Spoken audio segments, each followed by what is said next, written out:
આકાશવાણી ભુજ પ્રસ્તુત છે અખબારોની હેડલાઇન્સનો કાર્યક્રમ હેવર હેવર.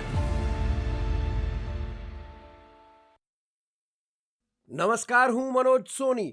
કચ્છ મિત્રના પહેલા પાને કુલદીપ દવેનો અહેવાલ છે કે કચ્છના બંદરેથી 2000 કન્ટેનર ઈરાનની રાહમાં. ઇઝરાયલ ઈરાન યુદ્ધની અસર. ઈરાન રૂટના જહાજો ન આવતા બાસમતી ચોખા નિકાસને અસર. ઈરાનના 4 પોર્ટ બંધ થતા અન્ય 6 દેશના વેપાર ઠપ થશે. પેટ્રોલિયમ ચીજવસ્તુના ભાવ વધવાની વકી. ગાંધીધામના શિપિંગ ઉદ્યોગકારો ઉપર ચિંતાના વાદળો. ગાંધીધામ મુન્દ્રા વિસ્તારમાં જહાજની ઉપલબ્ધતાના અભાવે કાર્ગોનો ભરાવો.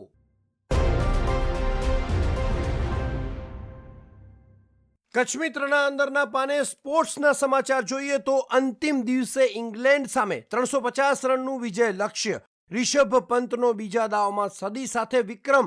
રાહુલની પણ સદી. ભારતનો બીજો દાવ 365 રન પર સમેટાયો. છેલ્લી 5 વિકેટ 31 રનમાં ગુમાવી. કાર્સ અને જોશ ટંગને 3 વિકેટ. ઇંગ્લેન્ડના બીજા દાવમાં વિના વિકેટે 21 રન.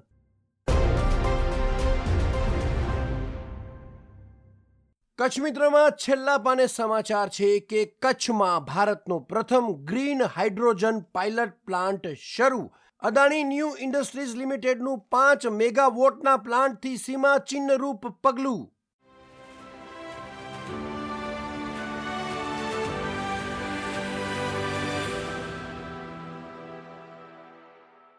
હું ચિત્રા ચૌધરી. દિવ્ય ભાસ્કરના ભુજ ફ્રન્ટ પેજ પર હેડલાઇન છે, હવાઈ મુસાફરી સસ્તી.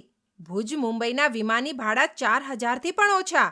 ભુજથી મુંબઈ માટે દૈનિક 3 વિમાની સેવા, તેમાં એક અનિયમિત, એક પહેલીથી બંધ થાય છે. પ્લેન ક્રેશની ઘટના અને ઓફ સિઝનના કારણે પ્રવાસીઓ ઘટ્યા.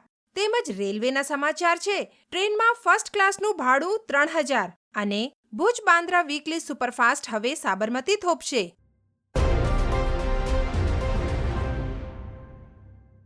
દિવ્ય ભાસ્કરના કચ્છ ભાસ્કર પેજ પર હેડલાઇન છે, ભુજના ટાઉન હોલમાં કચ્છના 400થી વધુ કલાકારો દ્વારા રૂહજી રેયાણ કરવામાં આવશે. કલા વારસો ટ્રસ્ટ દ્વારા 28 જૂને ટાઉન હોલમાં યોજાશે કાર્યક્રમ.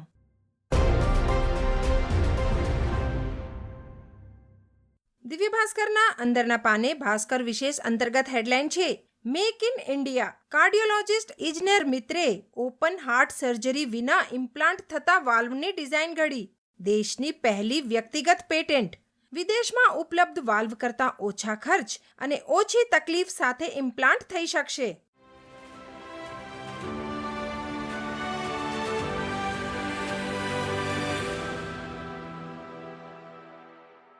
હું જયેશ રાવલ.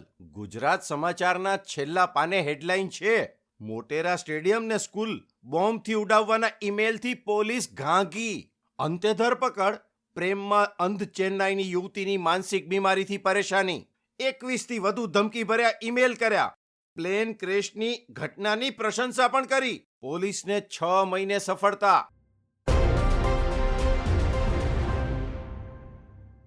ગુજરાત સમાચારના છેલ્લા પાને વરસાદના સમાચાર. ભચાઉ, રાપર અને મુન્દ્રામાં મેઘરાજાએ ઝરમર ઝાપટા સ્વરૂપે હાજરી પુરાવી. અંજાર, ભુજમાં ઝરમર. રાપર, ગાંધીધામમાં રાત્રે 2 ઇંચ.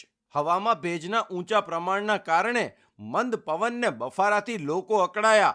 હજુ હળવાથી મધ્યમ વરસાદની આગાહી. ગુજરાત સમાચારની કચ્છ આવૃત્તિમાં અહેવાલ છે, વર્ગ 1 અને વર્ગ 2ના અધિકારીની કામગીરીનો હવે ડિજિટલ સર્વે કરાશે.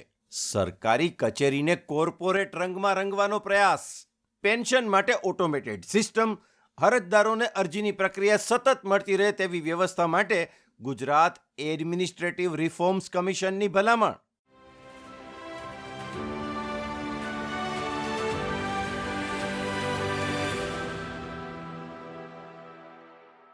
હું ઈશા ઉપાધ્યાય.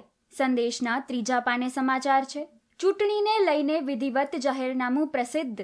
તારીખ 2 જુલાઈથી 5 જુલાઈ દરમિયાન ફોર્મ ભરી શકાશે. કચ્છમાં પંચાયત 3જા વર્ગ કર્મચારી મંડળની 13 જુલાઈએ ચૂંટણી યોજાશે. પ્રમુખ સહિત 11 હોદ્દેદારોને ચૂંટવામાં આવશે. સભ્ય એક જ હોદ્દા માટે ઉમેદવારી કરી શકશે.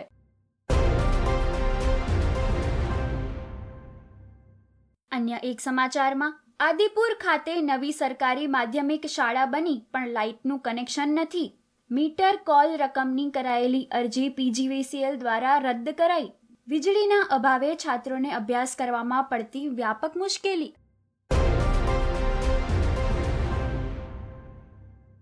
સંદેશના વધુ એક સમાચારમાં ભારતીય વિચાર મંચ અને ઉપનિષદ દ્વારા ગાંધીધામમાં પુસ્તક ઉત્સવનો પ્રારંભ કરાયો.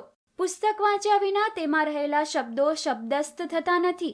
સંયુક્ત પરિવારોના તૂટવાના કારણે નવી પેઢી જ્ઞાનથી વંચિત રહી જતી હોવાનો સૂર. અખબારોની હેડલાઇન્સનો કાર્યક્રમ હેવર હેવર